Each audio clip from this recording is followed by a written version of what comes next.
Well, hello there again. It's Wrench Gear here from Wrench Gear's Adventures, and we're gonna do a little bit of cleaning out of the truck here today. It's springtime in southern Ontario here. The snow is gone, the grass is riz, and that whole type of thing here. So it's gonna touch on a little bit of what some people do, or what I do for a little bit of winter emergency gear in the back of the truck here. In another lifetime, numerous jobs ago, I used to be I was a tow truck driver, and for a national towing firm here in southern Ontario, and I was also the fleet mechanic on all the tow trucks and the light service vehicles as well. But when I was in the tow truck driving, and rescuing people and towing vehicles and such, it was amazing to me as to how many people actually don't have any equipment with them in the middle of the winter time, and things do get pretty nasty around here. I'm sure there's a lot of places that get much worse than we do, but we certainly get our fair share of stuff.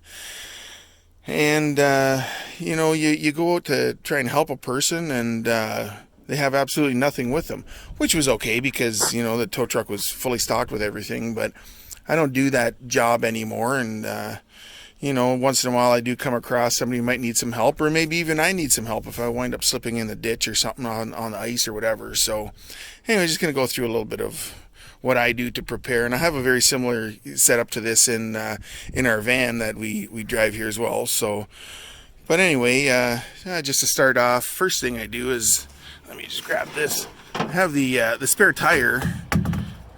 Got the spare tire here. It normally mounts underneath the truck there, obviously.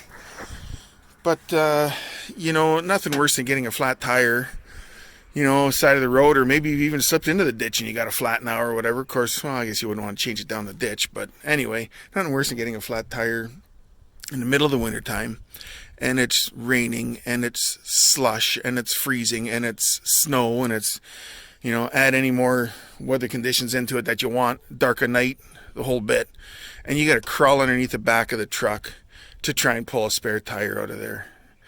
It's just, it's just crazy. And especially if it's one of the rear tires that have blown as well. Now you got even less room to work down there and, drop it down on the little cable and everything. So for the winter time, the spares come out and they go into a bag, and they go into the back of the truck, and one goes into the back of the van as well. And what I also do with that is I get our vehicles oil sprayed every single year as well in the fall time, to try and combat some of the salt and corrosion and crud and whatever all else. So that gives me a good opportunity to get that tire out of there. They can spray up on top of where the tire is normally stored, and get the bottom of the truck and get the bottom of the van all with oil and everything. So anyway, enough about that. Also got a couple of shovels here.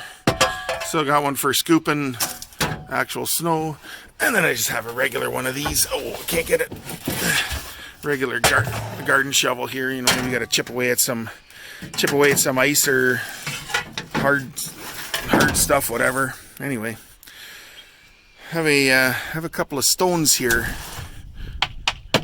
Add a little bit of weight right over top of the axle. Some guys used to put kitty litter and stuff in there. I've never had any success with that. I've got somebody yelling across the road here. What's going on? Anyway, so it seems whenever you throw a little bit of kitty litter down in the slush, it instantly sops it all up and turns to mush anyway. So I got a couple of rocks on there instead of bags of kitty litter, and those rocks, they don't seem like much, but I've weighed them. They're exactly 100 pounds each. So I got 200 pounds there, a little bit extra weight, whatever. And I have all this here stuff strapped in, obviously here, a little bit of gas, you never know what happens. I'm going to unstrap this stuff, and we'll get into them and see what we got.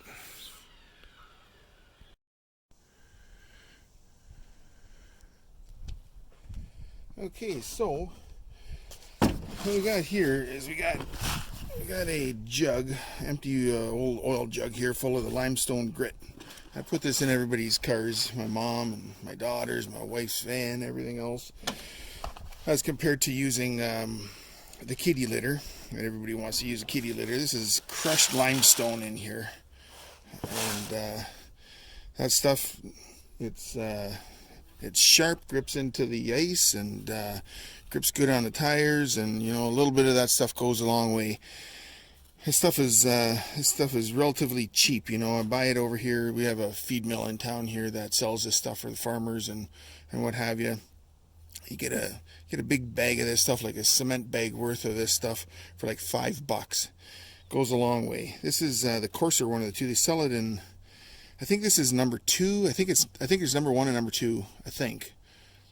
And this is number 2. It's a little bit coarser. I have had the other stuff, and I'm actually undecided as to which one works better, but I don't use it all that often. It's not like a weekly thing or anything. You're lucky if you use it once or twice in a winter, but whatever. Anyway, stuff works good. So keep that on hand and put that in the on the ice when you need to get going, and away you go. It's good.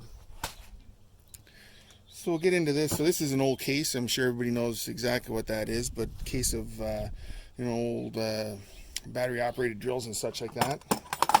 So I keep this thing stocked full of a whole bunch of stuff here, and wintertime gloves. You never know what you're going to get into. Red flag for whatever reason. You got a rag or a red flag, whatever you want. Balaclava. Changing a tire on the side of the road in the middle of the nighttime is never any fun, so safety vest to help you out. Got some something to wipe your hands up with a little bit there after you're done. Got some work gloves, Velcro strapped reflectors there. Put them around your arms or around your pant legs or whatever. Just help out with anything more. Right? You don't want to get hit by a car, no doubt. But, mechanics gloves here keep you a little bit clean there when you're spinning off wheel nuts or doing whatever's happening. So anyway, got numerous straps in here, help pull you out. These are 5,000 pound vehicle weight is what they say, which is always half of maximum working weight, which is, these are all rated for 10,000 pounds. I do have another one here that I keep this inside the truck because I don't want to get it wet and whatever else. It doesn't fit in the case either. So you got 3x20, 27,000 pounds. So my truck will never ever weigh 27,000 pounds unless you stick another one on top of it, and even then. But anyway, it's a recovery strap, so it's one of the ones that are kind of a bungee cord like, right? They stretch a little bit and supposed to help snap you out of the muck that you're in.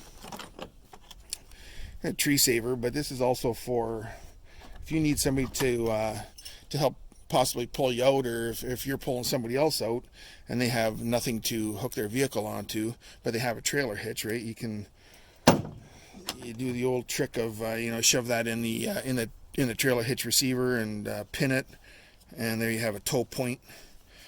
Or somebody else is pulling you out, and same thing. If they have nothing to hook onto but the trailer hitch, well, there you go. So one's for my vehicle and one's for their vehicle. A couple extra things on here to keep it good. For here, I have one of these here that go into the trailer hitch and help get you out with a big 3/4 inch bow shackle. So if you're ever buying these bow shackles, 3/4 inch one, you always want to make sure you get the off-road guys. They go, oh geez, you got to get a rated one. Well, as compared to buying a crappy one out of a hardware store. However, I think everything pretty much is all rated now, and what they're saying about the rate is the strength of this thing. So WLL, working load limit.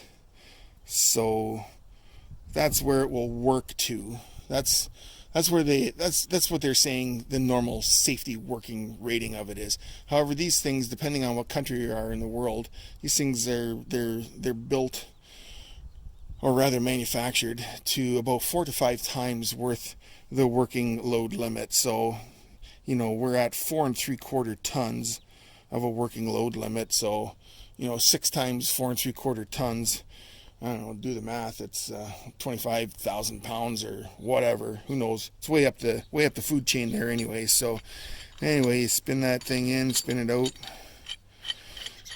Sure you've seen how these things work before.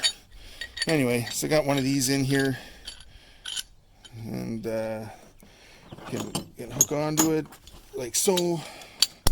If you want to go that route, some people don't like using hooks and things because they think hooks will break and they're going to come shooting at you. So anyway, we have loops on the end of this one. This one's actually a recovery strap as well, so it gives you that little bit of a slingshot action. This one here has got this one's got loops on it here as well, so you can just loop it inside the bow shackle instead of hooking on or whatever.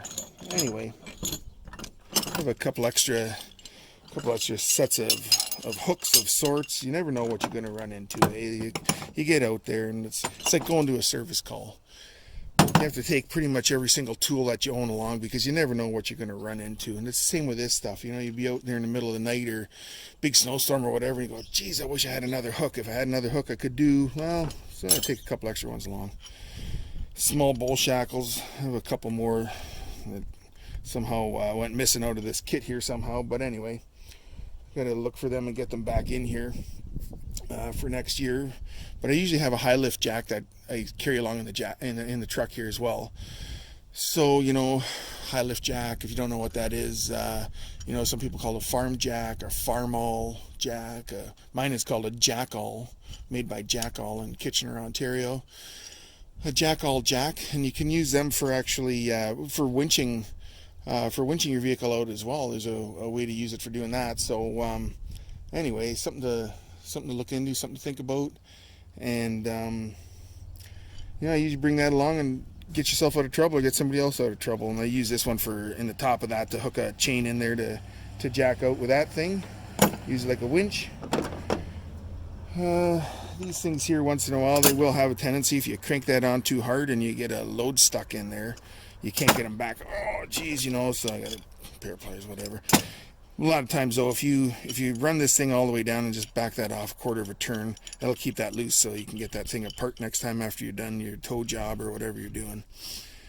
So some guys want to stick a screwdriver in through there.